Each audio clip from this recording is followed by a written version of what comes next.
And I want to say a thank you to Chairman Brown and to Ranking Member Toomey as well for holding this hearing today as we work toward full economic recovery. And as noted, this is an important part of Congress's oversight of the Federal Reserve System. And Chairman Powell, I want to thank you for your time and your participation today. More generally, I want to thank you for your leadership of the Fed as we work our way through this crisis. And I want to say this, Mr. Chairman, I'm very encouraged by the indications from the Monetary Policy Report, progress that we're making as we come out of this downturn. We're looking at potentially north of 4% economic recovery, or as you and Senator Kennedy were just discussing, maybe even 6% growth for 2021. I find that very encouraging, albeit an uneven recovery. I feel that it's very good news that we're on the way.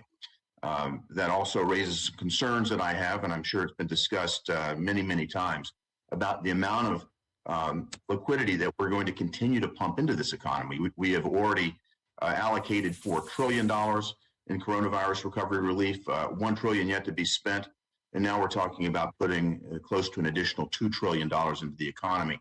I won't belabor this anymore. It's been discussed by my colleagues, but I share their concerns about injecting that much liquidity into the economy at a time when we're in the process of recovering, particularly noting our tough and slow recovery after the 2008 recession, given the amount of funding that was injected into the economy then. Chairman Powell, I'd like to shift gears for a minute. Yesterday, Treasury Secretary Yellen talked about the digital dollar, a digital dollar that's overseen by the Fed.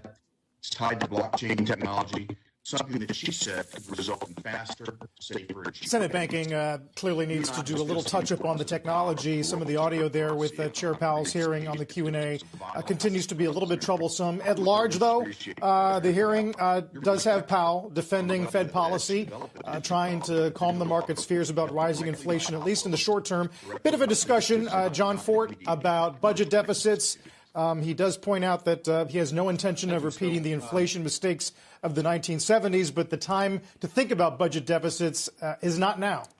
Yeah, getting some questions there specifically that delve into economics and the question of deficits, trying to avoid talking about specific bills here. But here is Chairman Powell speaking again. Actors to create their own kind of digital quasi-money type of instruments. So there are significant both technical and policy questions to do with how we would go about doing that.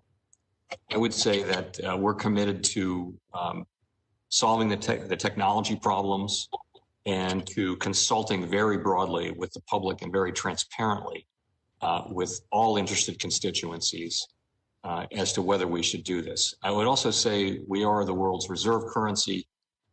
And we have a responsibility to get this right. We don't need to be the first. We need to get it right. And so but this is something we're investing time and labor in right across the Federal Reserve System. You may know that the Federal Reserve Bank of Boston has a partnership with MIT looking at one particular thing. We're doing research here at the board. It does hold out the prospect of the things that you mentioned, very positive. It could help with financial inclusion as well. At the same time, you want to avoid creating things that might be destabilizing or that might draw funds away from the banking system. We have a banking system which intermediates between savers and borrowers. We want to be careful about what the implications are of what we do. So a very high priority project for us. I share your concerns on the need to be careful. I also appreciate the fact that you're going to stay at the leading edge of looking at this and making certain that America does not fall behind in any respect in terms of maintaining our status as the world's leader in reserve currency. With just a moment of time left, I want to follow up on a more technical comment that Senator Rounds made regarding the importance of looking hard at the SLR exemptions as we continue to move forward this year. I know they're coming to expiration at the end of March, but I very much appreciate your taking a hard look at that as we move forward, because there's a tremendous amount of liquidity coming in. And on inflation, you and I have talked before about the experience in Japan of disinflation. At the same time, I share Senator Toomey's concerns about the asset price bubbles that we're seeing already occur here in America. And again, I appreciate your role in taking a very steady hand in monitoring inflation and making sure we stay on top of it. Thank you very much, Mr. Chairman. Thanks, Senator. Welcome back to Squawk Box. Check out the price of Bitcoin this morning. It is off its high. It's coming back a little bit here. We are now at $49,000 and just $48,000. Let's call it $49,000 for now. Some names with ties to Bitcoin like Tesla, Square, and PayPal will also come off. But take a look at some of the performance of Tesla versus Bitcoin recently. Since February 8th, when Tesla announced it had purchased $1.5 billion worth of Bitcoin, shares of the electric car maker are down 20%. Bitcoin is still up about 25%. Yesterday at the New York Times' DealBook DC conference, I spoke with Treasury Secretary Janet Yellen about Bitcoin, and she warned about what she called potential dangers. I don't think that Bitcoin, I've said this before, is widely used as a transaction mechanism. To the extent it's used, I fear it's often for illicit finance. It's an extremely inefficient way of conducting transactions, and the amount of energy that's consumed in processing those transactions is staggering. But it is a highly speculative asset, and I think people should beware. It can be extremely volatile, and I do worry about potential losses that investors in it could suffer. Once again, Bitcoin and other cryptocurrencies getting hit this morning. The CoinDesk Spotlight is brought to you by Nexo, the place to earn on Bitcoin, Ethereum, and more.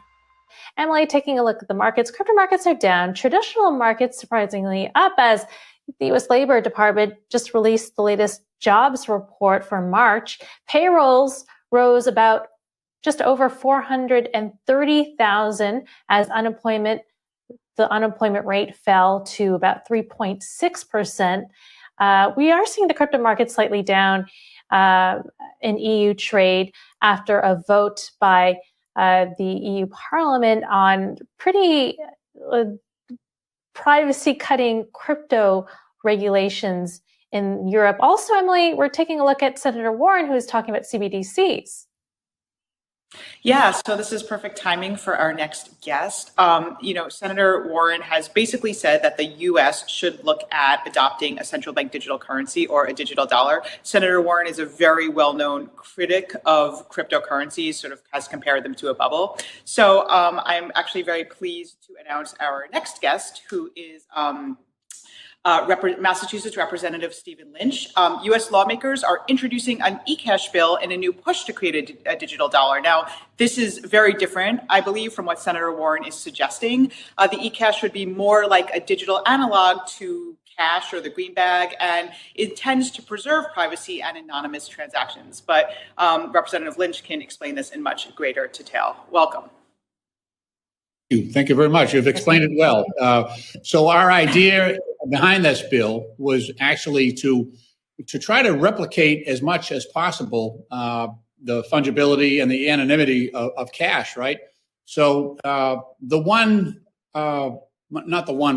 central concern with much of crypto is that in order to use some of these currencies, you need to give up data. And so the anonymity of cash, especially for small transactions, would allow us to preserve some of that anonymity. We don't want full spectrum surveillance of every transaction that we make, right? So that's the idea basically behind this bill. You're absolutely correct. It's not a crypto currency. It really relies on both technology, hardware, and software to make sure that we have widespread inclusivity. It even operates where the internet is not present and people don't have broadband, so that in some locations and also under certain circumstances, people will still be able to transact business anonymously. So thank you. That was a very good explanation. And just to provide even more context here, so one of the main opposition to the idea of a central bank digital currency is exactly this: privacy protections, right? Because, many in the U.S., including at the Federal Reserve, have said, okay, if we're going to introduce this, we we need to make sure that we ensure privacy. So your proposal makes a lot of sense, right? It's the idea that we would get the benefits of this digital currency without the drawback of having, the government being able to potentially track every citizen transaction, right? So can you just talk to us a little bit, though? I mean, it seems like such a reasonable proposal, but I imagine there's some obstacles somewhere, right? So, for example, how do you prevent, what many in cryptocurrency refer to as like the double spend problem, or forgeries? I mean, that's how do you present just basically these digital dollars not being able to be just infinitely replicated? What is the solution to that? Yeah, because it doesn't have a centralized ledger or distributed ledger. Correct. So the way that so there are a couple of examples already out there. Whisper Cash is one, and e-currency is another, where the control that would prevent a double spend in this system, because it's not on the internet, it's not crypto. The measures that would prevent double spend are actually within both the software and the hardware of this system. And so the currencies are basically destroyed as they're transmitted from one location, from one individual to another. And that could be done by a card, probably most commonly envisioned, but also this could be on a person's phone. But once the currency is transferred to another bearer, that currency is destroyed within that the holder's technology or card. And so it's achieved through both the hardware that we're asking the U.S. Treasury to deploy, but also the software that facilitates the transfer of currencies. Thank you. That's a very good description. So just, we just asked you a question about some of the risks here. Can you explain what are some of the benefits, right? So like, why do we need this? We have, various forms of digital payments already in the United States. I mean, Apple Pay, Venmo, why do we actually need a digital version of the US dollar? Like, what would it bring that the current digital payment system does not bring? Or, some people are also saying, why don't we just use stable coins, right? There are quite a lot of stable coins in the US. Why do we need this specific version of digital currency? Again, that's a central question and a great question. So by having the anonymity, number one, so that people aren't subject to full spectrum surveillance in every aspect of their financial lives, we need something that is anonymous. So this would look. Cash is going away. I have some areas in my district that there are businesses that have refused to accept cash. They're going digital, and I understand that it's much cheaper, much cost efficient, and I think we've achieved such widespread adoption. I think they figure this is a good move on their part. But I also have certain demographics in certain locations where that's shutting out a significant part of the people that I represent. I have people of color in certain areas of my district that don't have access to high technology, and so they're out. If you expand that worldwide, you can see where there are certain locations that would be greatly deserved by eliminating cash completely. So what we're trying to do is, we know it's going to, the digital aspect of this is very beneficial. So what we're trying to do is to recreate cash basically in a digital form with all of its qualities.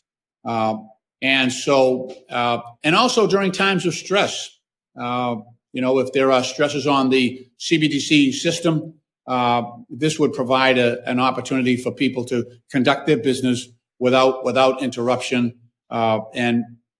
Frankly, we haven't seen a really solid solution to some of the problems with crypto yet. So that will come, I think, because I think, in a lot of cases, some of these stable coins and crypto are immature so far. They will fix these problems eventually, but we're not there yet. You know, Vitalik Buterin is one of those people that says, you know, he's got this idea or this trilemma where it's difficult to obtain, you know, decentralization and scale and security all in one. We haven't seen a system that has those qualities yet. Yeah, Congressman, what I find really interesting is that this is not blockchain technology. This is not a distributed ledger. This is not cryptocurrencies, Bitcoin as we know it. This is a totally different technology on different hardware or software. So I am curious who made this hardware or software, and also you want the Treasury to issue it. Why the Treasury versus, say, the Fed? Yeah. So what we're trying to do is to set up a sort of a task force within Treasury and that's what the bill does.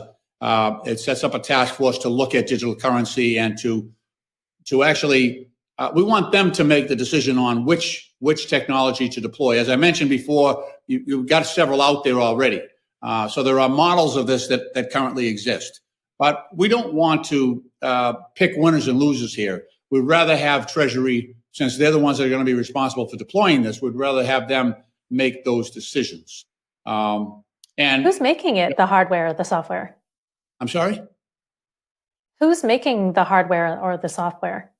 Well, so far it's been private industry. So far it's been Whisper Cash, it's been e-currency, and there are other iterations as well. Those are probably two of the better known ones. But that's what we're asking for, is for Treasury to conduct research within this task force to actually come up with the best iteration of that, so that the security of this widespread adoption is there, and the anonymity. We outline the characteristics that are required within this e-cash currency. So they have flexibility within those guidelines as to which iteration to adopt. And Congressman, do you have a sense of how much support there is for this bill in Congress?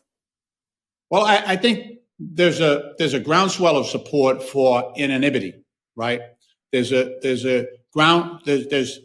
strong support, especially within the Financial Services Committee and Chairwoman Waters, for preserving the fungibility of cash and for providing some measure that will allow people of modest means to still, purchase the goods they need, and that might not have the capacity to deal in a strictly digital cash mode with a wallet, crypto wallet, and some of the complexities that offers. So this is you're right, this is a much simpler version. This is not as, I wouldn't call it low tech at all. That would be disparaging, but it is far less involved and much easier to use than a crypto wallet. And I think that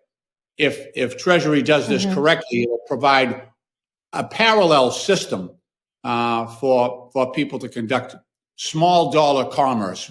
All of the anti-money laundering laws would apply to this. So whereas cash, I think it's a $10,000 limit on transactions without filing a suspicious transaction report, those would all apply to this as well.